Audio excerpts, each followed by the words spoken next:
Bonjour à tous, et bienvenue pour cette nouvelle vidéo.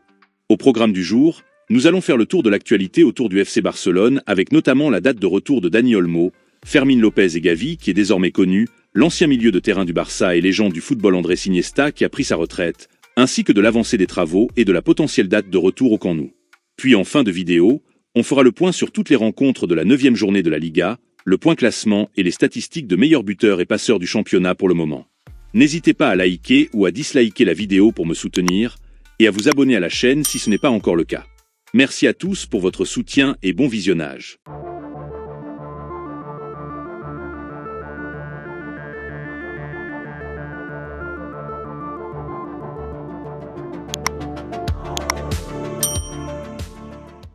On s'attend à ce que Barcelone soit dans les normes l'été prochain.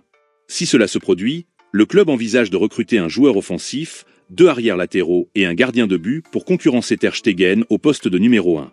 C'est dans cette optique que le Barça est à la recherche d'un latéral droit, et le joueur de Lille Thiago Santos est le candidat le plus convoité. Il réalise un début de saison impressionnant jusqu'à présent, et son prix ne devrait pas poser trop de problèmes pour les finances du club. Les travaux du stade sont en bonne voie pour le moment. L'objectif du club est d'y retourner le 2 février lors du match contre Alavés. Les 10 000 premiers sièges sont en cours d'installation avec leur support déjà en place. Le Barça a ouvert une académie à Bucarest, en Roumanie.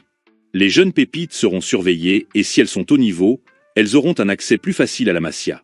Le nouveau gardien du Barça Szczęsny est désormais inscrit en Ligue des Champions et pourra participer au match face au Bayern de Munich à la reprise dans 2 semaines. Il s'entraîne depuis quelques jours avec l'équipe et les sensations sont plutôt bonnes quant à sa forme physique. Il devrait être à 100% à la fin de la trêve internationale et prendra sans aucun doute la place de numéro 1 devant Iñaki Peña. Les dates de retour de nos blessés sont désormais connues. Fermín López sera disponible au retour de la trêve face à Séville. Dani Olmo devrait également être disponible lors de ce match car il suit un travail spécifique préparé par le staff. Gavi lui devrait faire son retour face au Bayern de Munich ou face au Real de Madrid. Bien que le joueur s'estime prêt à jouer, le club ne veut prendre aucun risque avec lui et préfère qu'il revienne dans les meilleures dispositions possibles. Lamine Yamal aura bientôt son propre logo signature, ses chaussures signature et les collections qu'il accompagne en collaboration avec Adidas. Il s'est d'ailleurs exprimé sur son comportement à sa sortie face à Alavés, et voici ce qu'il a déclaré. « Je n'étais pas content de mon match et je pensais pouvoir mieux jouer car j'exige beaucoup de moi-même. Ancy m'a demandé pourquoi j'étais déçu de sortir. Je lui ai dit que c'était une déception à cause de mon match et que je pouvais mieux jouer. Ancy nous parle beaucoup et les vétérans aussi. On s'entend tous bien dans le vestiaire et quand un joueur sort, l'autre veut aider l'équipe. La légende du Barça Andrés Iniesta a pris sa retraite ce mardi et le monde du football lui a rendu un hommage à la hauteur du joueur qu'il a été. Il laisse derrière lui un héritage immense que la nouvelle génération aura la lourde tâche de perpétuer désormais. Merci pour tout ce qu'il nous a apporté et on lui souhaite de la réussite dans la nouvelle vie qu'il est sur le point de démarrer. La 9e journée de la Liga est terminée et le FC Barcelone, qui se déplaçait sur la pelouse d'Alavés, s'est imposé par le score de 3-0 grâce notamment à un triplé de Lewandowski. On continue donc notre marche en avant à la tête du championnat avec 8 victoires en 9 journées de championnat. Dans les autres rencontres, Leganés et Valence se sont séparés par un score nul et vierge sur la pelouse de Leganés, l'Espagnol de Barcelone bat Majorque à domicile 2-1, Retafe est tenu en échec sur sa pelouse par Osasuna 1 but partout. Le Rayo Vallecano s'impose sur la pelouse du Real Valladolid par le score de 2-1, Las Palmas perd 1-0 sur sa pelouse contre le Celta de Vigo. Le Real de Madrid s'impose à domicile face à Villarreal 2-0.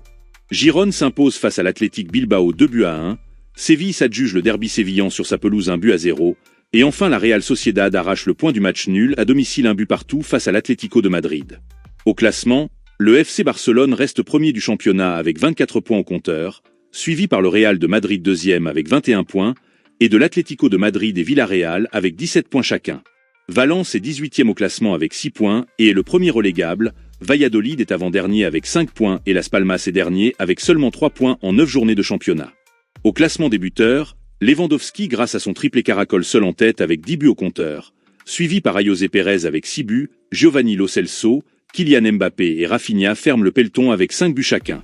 Au classement des passeurs, Alex Baena et Lamine Yamal sont en tête avec 5 passes des chacun, suivis de Antoine Griezmann, Iñaki Williams, Oscar Mingueza, Rafinha et Vinicius Junior avec 4 passes chacun. Prochaine journée dans 2 semaines après la trêve, le Barça recevra Séville à domicile et le Real se déplacera sur la pelouse du Celta de Vigo.